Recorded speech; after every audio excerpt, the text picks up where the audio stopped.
When I first started using outsourced help, I didn't worry very much about a virtual assistant contract.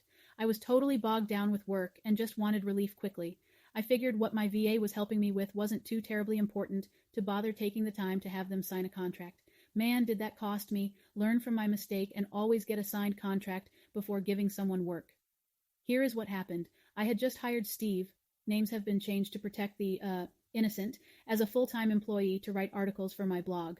I didn't need him to write blogs for this particular website for 40 hours a week, so I took on some freelance work to help offset the cost of his salary. I was very upfront with both Steve and the freelance company that hired me that I would be outsourcing some freelance work to him.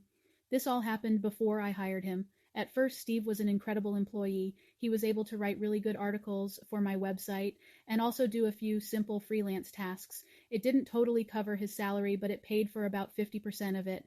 I was fine with this because he was new to both writing and virtual work.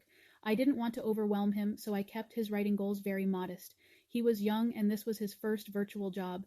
His goal was to build up both his resume and portfolio to be able to get into a writing school in the Philippines. He eventually wanted to become an author or an editor. I figured he could write for me for a year or two, and then he would be set for the next step in his career. I was totally fine with this arrangement and was happy to have him on the team. All went smoothly for about a month, and then I got hit right between the eyes. I didn't even see it coming. I got an email from Steve letting me know that he deserved to be paid 3x what I was paying him, and he was also planning on suing me for the intellectual rights to the freelance articles he had written. Now let me be clear. I was paying Steve a very healthy wage already for his experience level.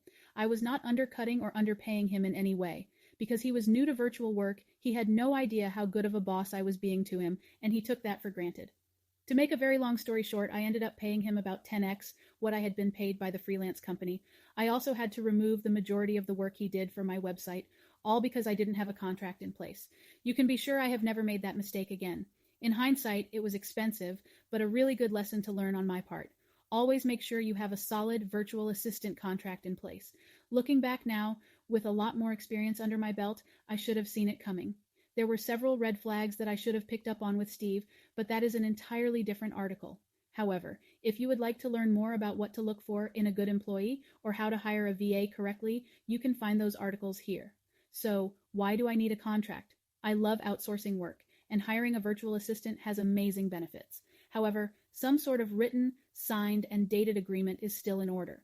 If you skip the part about my huge mistake, it will potentially save you $1,000s of dollars by putting one in place.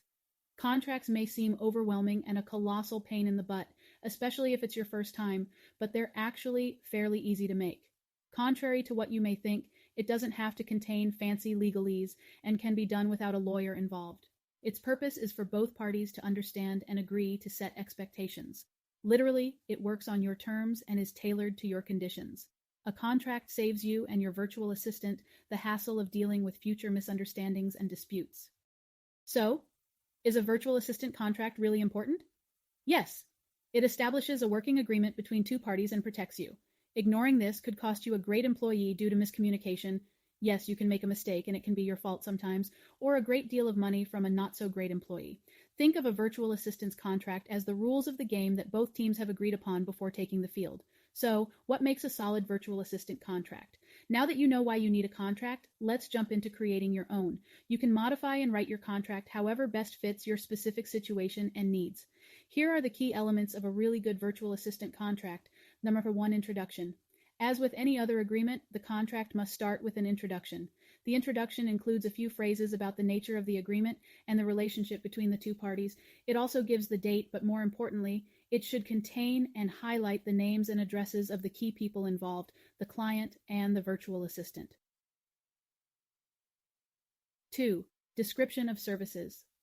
Though most people assume it's the payment, the most common problem among virtual assistant businesses is actually scope creep.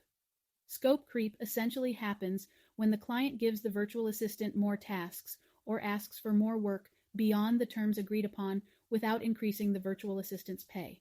To avoid this, it would be smart to be as detailed as possible in this section and outline what sort of work tasks the virtual assistant must perform. This also covers specific deliverables, articles, PowerPoint presentations, schedules, expected deadlines, availability of the virtual assistant, etc. A description of services helps avoid miscommunication and allows for a straightforward relationship between you and your VA. This will help both of you to be able to manage his/her workload more effectively. 3. Payment terms. This section of the contract must be as comprehensive as possible. Payment terms should include the amount to be paid by the client, you, whether it's time-based, per hour, week, or per project, article, video, the method of payment, PayPal, TransferWise, payment due date, upon receipt, monthly, and frequency of invoice, if necessary. This section may also contain consequence fees for you not paying your virtual assistant on time, canceling a project in progress, etc. It also should detail any bonus compensation for the virtual assistant, e.g., the 13th month bonus. 4. Termination. Although contracts are usually signed at the beginning of a working relationship, your virtual assistant contract should also detail reasons and timeframes for termination. This section should explain how long the relationship will run for, as well as how to and who terminates the contract. It also will give your employee a certain expectation of your requests. For example, you may request an employee who wishes to leave your company to pursue other interests give you a 2-week notice prior to quitting. This will give you time to hire and train another employee, as well as give the current employee time to complete any projects or lingering tasks. This section should also mention how termination is to be communicated, e.g., via a Skype call, a letter, or an email. The notice period is also significant in order to determine if the termination is effective immediately or upon X number of days.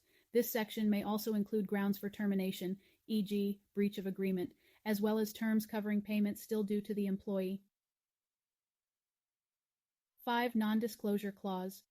A non-disclosure clause may be included in the contract when the virtual assistant will be given access to any confidential or proprietary information pertaining to the client, including but not limited to contacts, customer lists, financial data, and plans and models. The virtual assistant will sign this clause if you wish to protect any business information. 6. Work product ownership. In most cases, any work product, whether in the form of ideas, discoveries, patents, etc., developed by the service provider, in this case the virtual assistant, becomes a property of the client, you.